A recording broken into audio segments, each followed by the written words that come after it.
Hey, what's up everybody? This is Nightwing2303 from kicksoncourt.com. Today we have the performance review for the upcoming Li-Ning Way of Wade. There is still no release date or price point set at this time, at least nothing that's confirmed.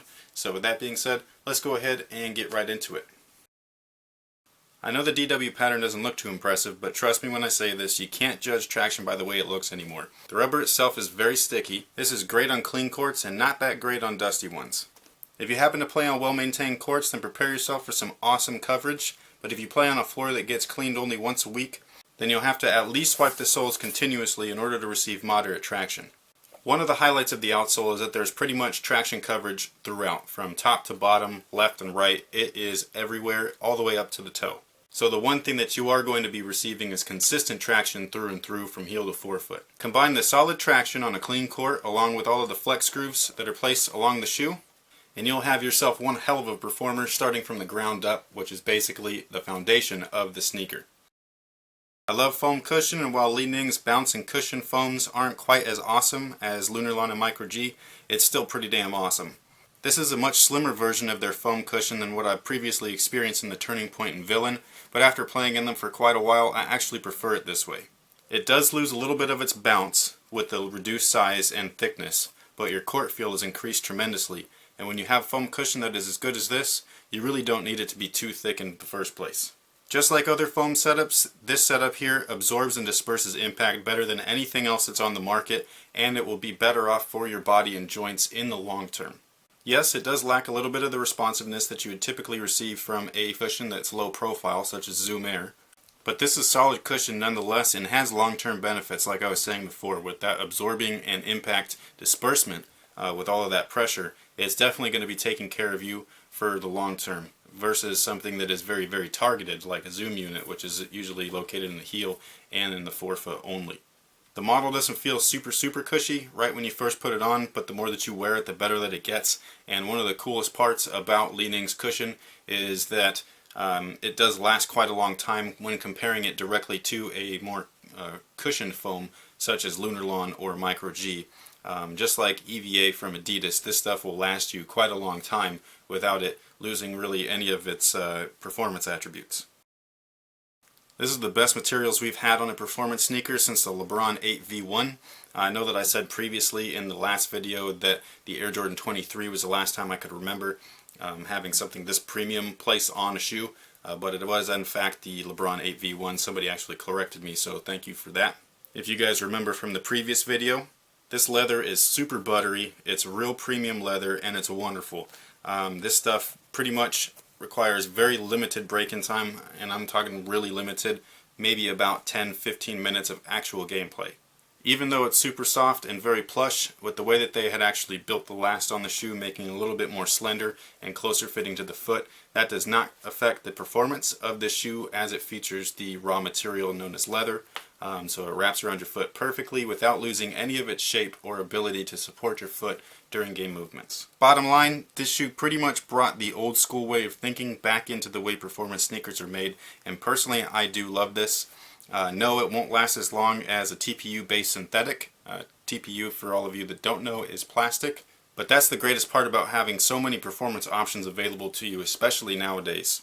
If you want a performance model that's made out of premium raw material such as this, here it is. And if you wanted something that was TPU based or synthetic, that's always an option as well, as there's plenty of that available today in all of your sneaker shops. I wouldn't say that one type of material is necessarily better than the other. It's basically up to the consumer and what their personal preferences are. So once you figure that out, then you'll be able to start slimming down or narrowing down your choices that are available to you in store. These guys fit true to size, and like I was saying in the previous video on these, they do fit a little bit snug. However, seeing that there are raw materials in place, leather is basically a skin, I would personally go with your regular size, just because after that break-in time it is going to stretch a little bit and loosen up. So if you end up going half a size just to please yourself temporarily, once this does stretch and open up a little bit, you might be wishing that you actually went with your true size, because the leather, like I was saying, is going to stretch. Forefoot and heel lockdown are pretty much spot on.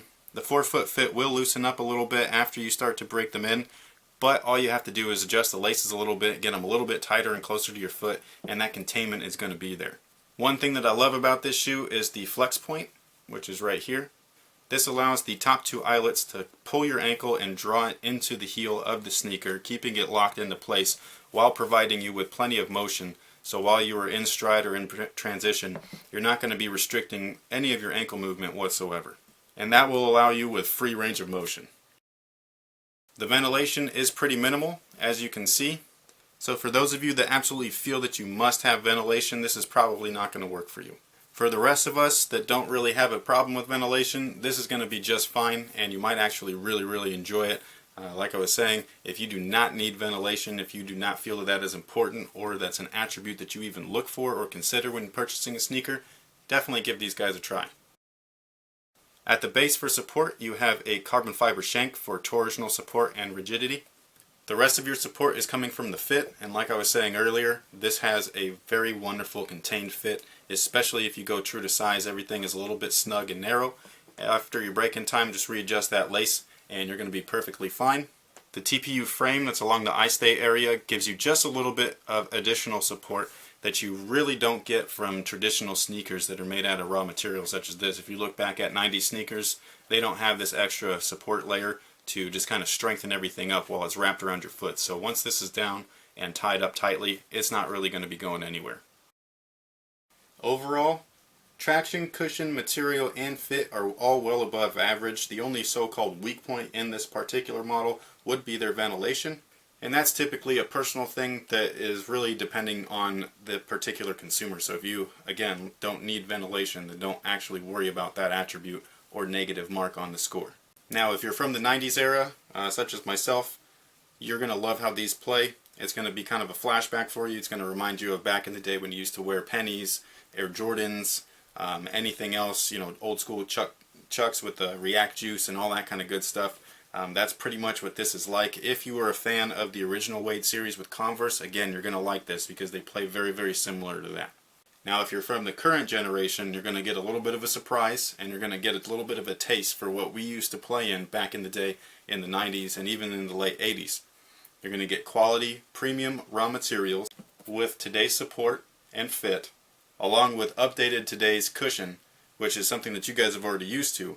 So basically it's blending a little bit of the old with the new, and this is a very well-rounded sneaker. Alright guys, so that pretty much takes care of the performance review on the Li-Ning Way of Wade. Thank you so much for all of your support. Thanks for watching, and if you want more detailed information, please go to my site, kicksoncourt.com. So with that being said, thank you guys, and have a good one.